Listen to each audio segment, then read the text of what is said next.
Hello everyone, what I have for you today is an Android user's review of the iPad 2. Now, before you Apple fans worry, I actually really like the device, far more than I thought I would have. To give you a little bit of history, I've previously owned a BlackBerry 8800, an HTC Touch Pro, an HTC Touch Pro 2, and I'm currently using an HTC Incredible, which we've got right here. Now, starting off, let's dig right on in to the hardware. First off, I absolutely love the magnetic case. Brilliant idea. Whoever came up with that, just brilliant. For those of you that aren't aware, peel back the magnetic cover and the screen turns on. Fold it back and it instantaneously locks the device. And that is held on the sides here just with two simple magnets. So if I simply peel the case away, it immediately locks back into place. And that is just a fantastic feature. Physically, we have headphone jack, power, we have our volume controls, and the lock, which is a rotation lock. I don't remember what the other function is off the top of my head. Right now I have it set to rotation lock. And of course your home button, and with iOS 4, if you double tap, you get your running applications to app switch. Now, so far, I've just done some basic installs. I've installed Angry Birds HD free, Angry Birds Seasons, Skype, Dropbox, Netflix, Infinity Blade, and the Marvel Comic Viewer app. From a hardware perspective, it is far above and beyond what the original iPad had, and from what I'm seeing review-wise, far above and beyond even the highest end Android tablets in terms of hardware spec. If I actually pull up Engadget, the Apple iPad 2 preview, this was linked on Engadget.com this evening. AnandTech looked over all the specs of the A5 processor in the iPad 2, and it is almost 9 times higher performance graphics-wise compared to the iPad, and over double the performance of the Zoom. My experience thus far has been, it is very smooth, very fast. Zooming is seamless. Scrolling is seamless.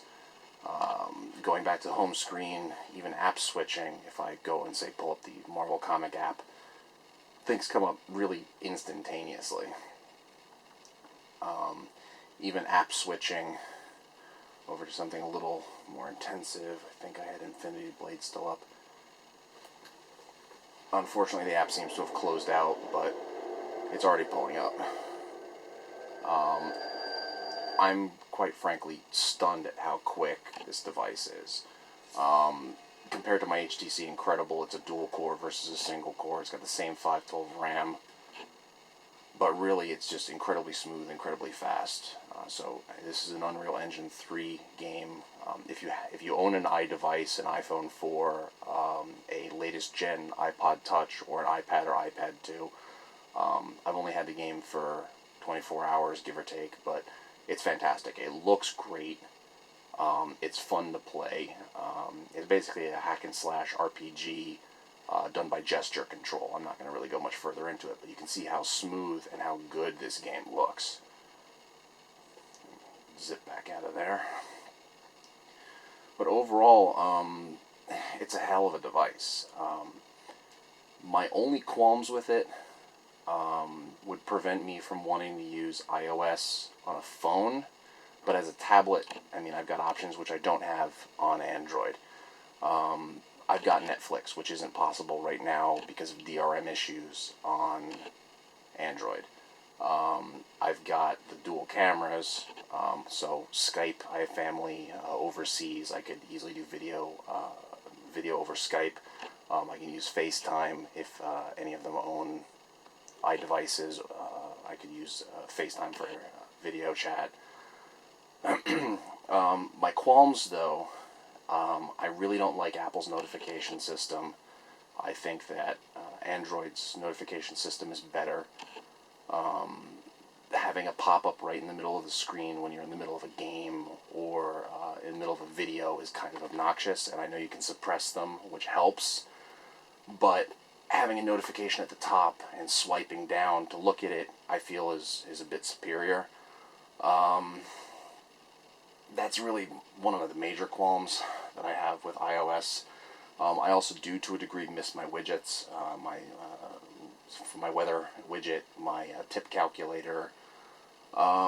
Big deal on a tablet? Not really, but on a phone, I know I'd certainly miss some of those things.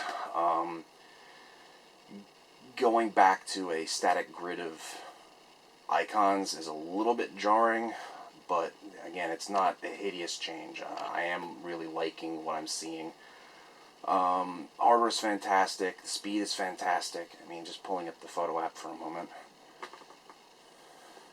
I mean, zooming, scrolling, it is really instantaneous.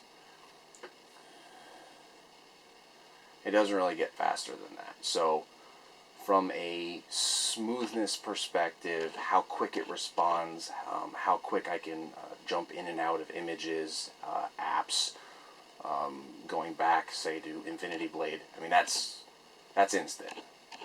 So we're going from just a simple photo and then back to Infinity Blade.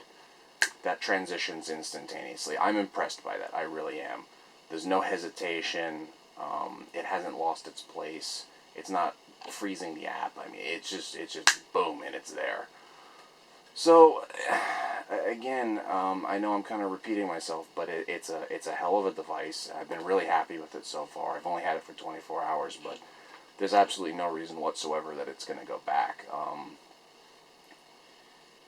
I got to give Apple severe props for what they did. I mean, we're talking a device that's thinner than an iPhone,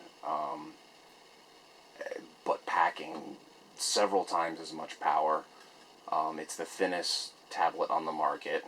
I don't believe there's anything even close.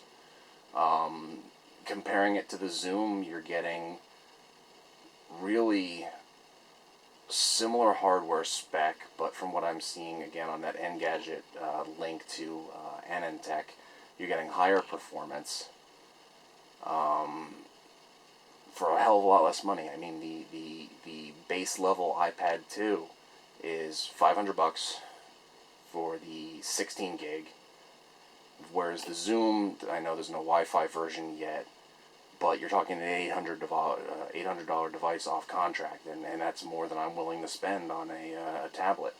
So they're winning on price as well, because you can get a first-gen iPad for $400 now, and there's still not a worthy competitor on tablets. And that's coming from someone who's using Android as on their phone on a day-to-day basis. I mean, there's just not competition.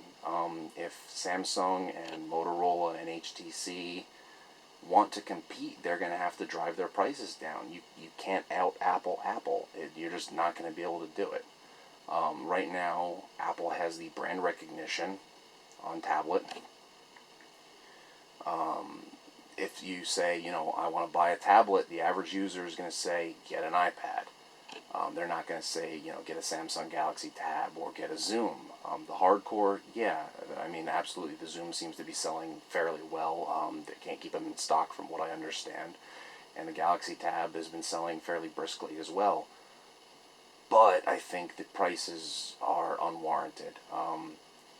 I haven't seen the iFixit teardown of the iPad 2 yet, but the original iPad, the $500 16 gig iPad, the bill of materials was about $220, $230 if I remember right, and they're selling it for $500. There's a substantial profit margin there, and I can't imagine that those profit margins would be vastly different on, say, the Tab, the Galaxy Tab, or the Zoom. So I believe they're going to be making several $100s per device sold.